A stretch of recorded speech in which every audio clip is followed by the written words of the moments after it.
Hello everyone, welcome to my daily blogs. কেমন আছো তোমরা সবাই? নিশ্চয়ই ভালো আছো। তো দেখতেই পাচ্ছ আমরা রেডি হয়ে রয়েছি, কারণ যাচ্ছিলাম আজ আমরা ভাইরাল তালতলা। সত্যি আজকেই বলছি, আর কোনো দিনও যাবো না ওই ভাইরাল তালতলা, কারণ তোমাদেরকে পরে বলছি কেন যাব না বলছি। তো হাজব্যান্ডের জন্য আমি জামা বের করে রেখে দিয়েছিলাম, ওর জন্য লেট হয়েছে। আমরা বেরোতে ভেবেছিলাম একটু গিয়ে ভিডিও করো, বাট আমার হাজব্যান্ড বলছে আসছি করে 1 ঘন্টার ওপর লাগিয়েছে। তো তারপর আমরা ফাইনালি বেরিয়ে গেছি। ওর জন্য জামা চুজ করে রেখেছিলাম, বাট ওর জামাটা পরেনি, অন্য একটা জামা ও খুঁজে টুজে বের করে ও নিজে পরেছে। তো আমরা বেরিয়ে পড়েছি, এই যে দাদা বৌদি পিছনে আর আমরা যাচ্ছিলাম। আর আরও সামনে রয়েছিল আমার হাজব্যান্ডের বন্ধুর ওয়াইফ ভাইরা ছিল।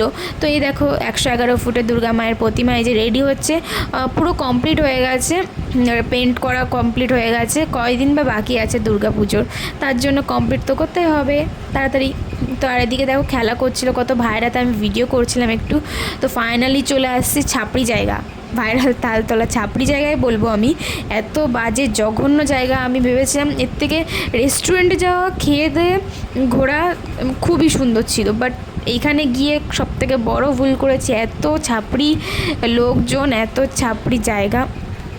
আমি জানি আমিও জিন্স পরে আসছি, জিন্স টপ পরে আসছি, বাট ওদের মতো না। এখানে অনেক দোকানপাটি বসেছিল, আর ভেবেছিলাম ভিডিও করে, ভালো হয়েছে ভিডিওটা করিনি, নাহলে আমাদেরও ছাপড়ি বলতো সবাই।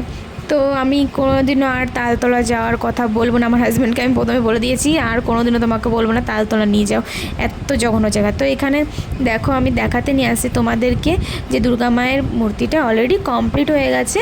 আগে বডি ছিল, এখন বডির ওপর মানে মায়ের মুকুটটাও বসিয়ে দিয়েছে, মায়ের মুখটাও বসিয়ে দিয়েছে, আর ওখানে পেন্ট করে দিয়েছে চারিদিকে। খুবই সুন্দর লাগছিল, যে কবে হবে রেডি দুর্গা মায়ের প্রতিমাটা দেখার জন্য। দেখতে পারবো কি না আদেও জানি না, তার জন্য এখনই দেখে যাচ্ছি। আর এই যে হচ্ছে অসুরের বডি। তো তারপরে আমরা বাড়ির দিকে বেরিয়ে পড়েছিলাম।